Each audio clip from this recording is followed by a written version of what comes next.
जगात भारी कोल्हापुरी. अर्थात सगळ्याच कारणांसाठी प्रसिद्ध असणाऱ्या कोल्हापूरची निवडणूक देखील यंदा चर्चेत आली आहे. जास्त चर्चेत आली जेव्हा शाहू छत्रपती हे मवियाचे उमेदवार ठरले तेव्हा, आणि मंडलिकांनी शाहू छत्रपती हे खरे वारसदार नाहीत असं विधान केलं तेव्हा. त्यानंतर त्यांच्यावर प्रचंड टीका झाली आणि ही निवडणूक आता मंडलिक याच मुद्द्यावरून हरतील असं देखील सांगितलं जाऊ लागलं. पण आता फडणवीसांनी कोल्हापुरात एक डाव टाकलाय. तो काय आहे, नेमकं फडणवीसांनी काय केले, या सगळ्याबद्दलच या व्हिडिओच्या माध्यमातून बोलूयात. नमस्कार, मी संजना, तुम्ही पाहताय टीओडी मराठी. कोल्हापूर लोकसभा मतदारसंघात जोरदार चुरस पाहायला मिळते. महाविकास आघाडीने काँग्रेसच्या तिकिटावर शाहू छत्रपतींना मैदानात उतरवले, तर महायुतीकडून संजय मंडलिक शड्डू ठोकतात. शिंदे गटाने त्यांना संधी दिली. राजश्री शाहू महाराजांचे वंशज अशी ओळख शाहू छत्रपतींचे. त्यांनी कोल्हापूरच्या आधुनिकीकरणात सिंहाचा वाटा उचलला होता. राजश्री शाहूंच्या लेगसीचे रूपांतर मवियाला मतांमध्ये करायचे. शाहू छत्रपतींवर टीका करताना विरोधकांची गोची होईल या विचारानेच पवारांनी ही खेळी केली होती. मात्र उपमुख्यमंत्री देवेंद्र फडणवीस हा चक्रव्यूह छेदताना दिसतात. पंतप्रधान नरेंद्र मोदींच्या उपस्थितीत काही दिवसांपूर्वी कोल्हापुरात सभा पार पडली.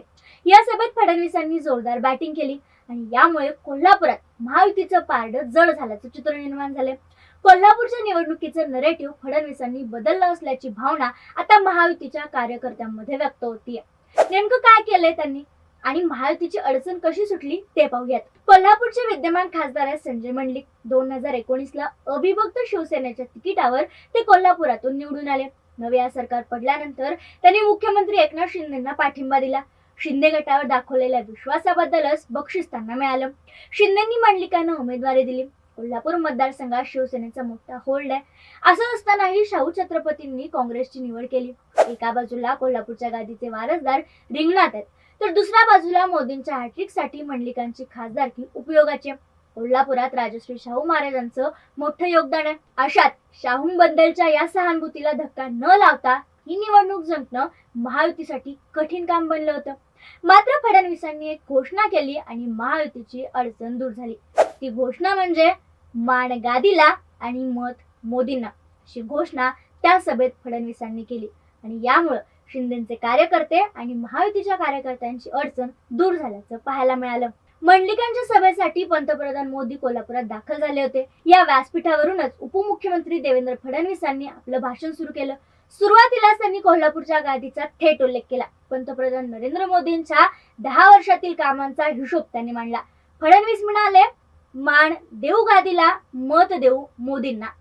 महायुतीच्या उमेदवारांना विजयी करण्याचं आवाहन त्यांनी केलं. ते पुढे म्हणाले, कोल्हापुरातली ही लढाई मंडलिक विरुद्ध शाहू महाराज नाही किंवा धैर्यशील माने विरुद्ध शेट्टी अशी नाहीये, तर ही निवडणूक नरेंद्र मोदी विरुद्ध राहुल गांधी अशी, असं म्हणत फडणवीसांनी स्थानिक मुद्द्यांना बगल दिली. राष्ट्रीय पातळीवरचा विचार करून मतदान करण्याबाबत त्यांनी सांगितलं. याशिवाय काही असे महत्वाचे पॉइंट्स देखील फडणवीसांनी सांगितले. श्रीराम मंदिर लोकार्पणाचा भव्य दिव्य सोहळा अयोध्येत आयोजित करण्यात आला होता. राम मंदिराचा मुद्दा राष्ट्रीय राजकारणात भाजपच्या पथ्यावर पडणार आहे. अशात फडणवीसांनीही राम मंदिराचा उल्लेख केला. शरद शिंदेच्या शिवसेनेकडे असलेल्या धनुष्यबाण या निवडणूक चिन्हाला त्यांनी श्रीरामांशी जोडलं. ते म्हणाले, कोल्हापूरकर हे प्रभू रामांना मानणार आहेत. मुख्यमंत्र्यांच्या हातात असलेलं धनुष्यबाण हे प्रभू रामांचे आहे. धनुष्यबाणाला मत म्हणजे नरेंद्र मोदींना मत. त्यामुळे संजय मंडलिक व धैर्यशील माने यांना साथ द्या, असं आवाहन फडणवीसांनी केलं. देशाला कोरोनाच्या तिन्ही लाटेचे मोठे तडाखे बसले होते. कोल्हापूर जिल्हाही याला अपवाद नाही. पंतप्रधान नरेंद्र मोदींच्या नेतृत्वात देशाने यशस्वीरित्या कोरोनाचा सामना केल्याची आठवण फडणवीसांनी करून दिली. ते म्हणाले, कोविड काळात पंतप्रधान नरेंद्र मोदी यांच्यामुळे आपल्याला लस भेटली, म्हणून आपण जिवंत राहू शकलो. 100 देश सांगतात की मोदींनी दिलेल्या लसीमुळे आमचा देश जिवंत आहे. आपल्या भाषणात फडणवीस पुढे हेही म्हणाले, मुंबईत बॉम्बस्फोट झाल्यावर काँग्रेसने काय केलं, पण बॉम्बस्फोट झाल्यानंतर मोदींनी सर्जिकल स्ट्राईक करत दहशतवाद मोडीत काढण्याचा प्रयत्न केला. आता दहशतवादी हल्ले बंद झालेत. चीन देखील आता भारताकडे वाकड्या नजरेनं पाहू शकत नाही, असं विधान त्यांनी केलं. आता फडणवीसांनी हे जे सगळे मुद्दे काढत ही निवडणूक आता चुरशीची आणि इंटरेस्टिंग बनवली. ही निवडणूक महाराजांच्या विरोधात नाही हे सांगत मंडलिकांनी शाहू महाराजांच्या विरोधात जे विधान केलं होतं ते मवाळ करत निवडणुकीचा मुद्दाच फिरवलाय. त्यामुळे या सगळ्या गोष्टींचा आता महायुतीला निवडणुकीत काय परिणाम होईल हे आता निकाल आल्यानंतरच पाहणं महत्वाचं आहे. दरम्यान या सगळ्यावर तुमचं मत काय आम्हाला कमेंटमध्ये नक्की सांगा.